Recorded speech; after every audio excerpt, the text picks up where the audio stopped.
I'm Sandra from Gloucester, and what originally brought me to Mindfulness UK was a relative of mine had done some training here a while ago, and she recommended I speak to Karen and find out if you guys could offer me the course I was looking for, and you did. Did you look at many courses? I looked at a couple, yeah. I did a lot of research online, but it was a bit of a minefield, to be honest. It was quite hard to really work out, you know, what the right choice was, and it just happened that I'd spoken to somebody and she sort of said, oh, speak to Karen, Mindfulness UK. I'm currently a driving instructor, so I would like to use my skills in the field of driver training, but I also shoot weddings and I photograph, a second shoot for my husband usually. So I'd like to do some work with mindfulness and photography, just to help people just to sort of get the whole idea of the notion of being in the present moment, because for some people that concept alone is a completely new concept, just being present. So mindfulness photography, driver training, and maybe working with young people, perhaps using photography as a tool to help them. I definitely would recommend it. Yeah, it's been really, really good. All the trainers have been really good. Everyone's been really approachable. It's nicely paced, and obviously the group of people that I've been working with, it's been great. We've got a WhatsApp group, so we've been supporting each other. So it's been really enjoyable. My name is Matthew Burney, and I came to mindfulness and compassion through meditating through a large part of my life. This looked like the most comprehensive and kind of trusted course. It was kind of, it was a bit of a no-brainer really.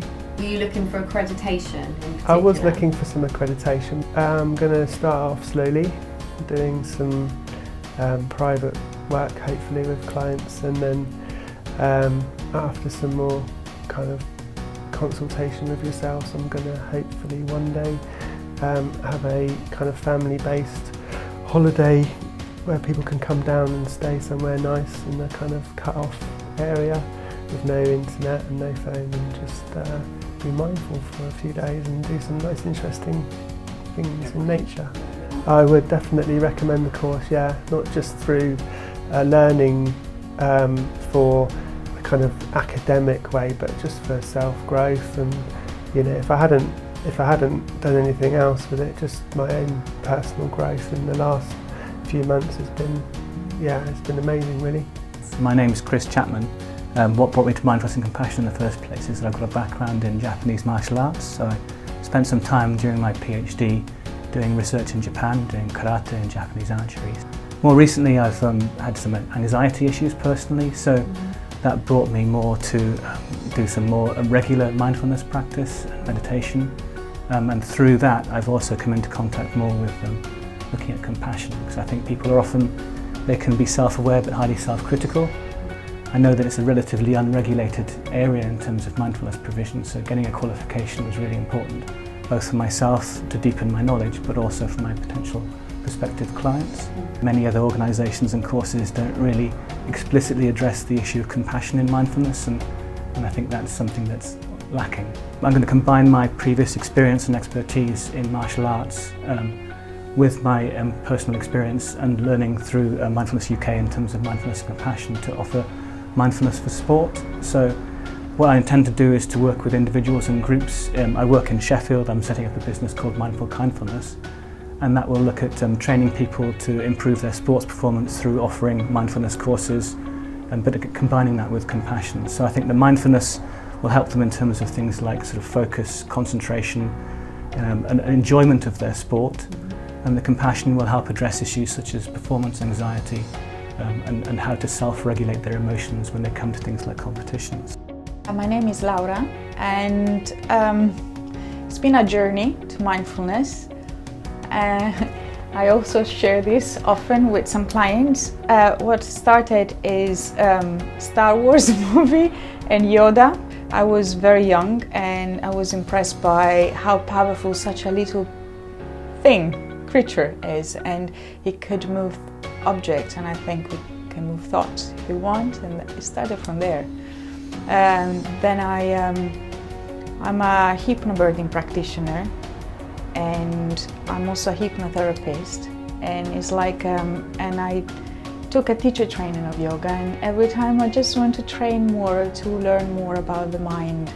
And I found out how powerful was mindfulness meditation for me. I would love to bring this to the therapy with my clients and helping other people to discover how powerful they are.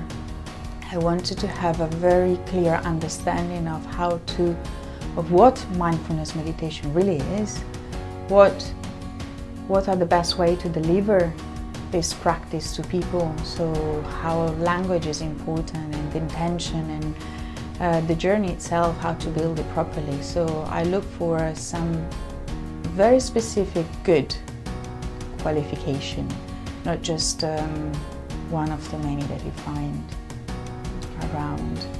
I love the language side of it, and it's very different from the language I use when I do hypnotherapy, so it's much more soft and gentle. And the irony is that I started to bring this into my hypnotherapy practice because I see the value of it. But it's not just this, there are so many. The studying as well, all the books I read are a very good resource, very, very good resource. And the professionalism of the course, yeah. I would recommend this course 100%.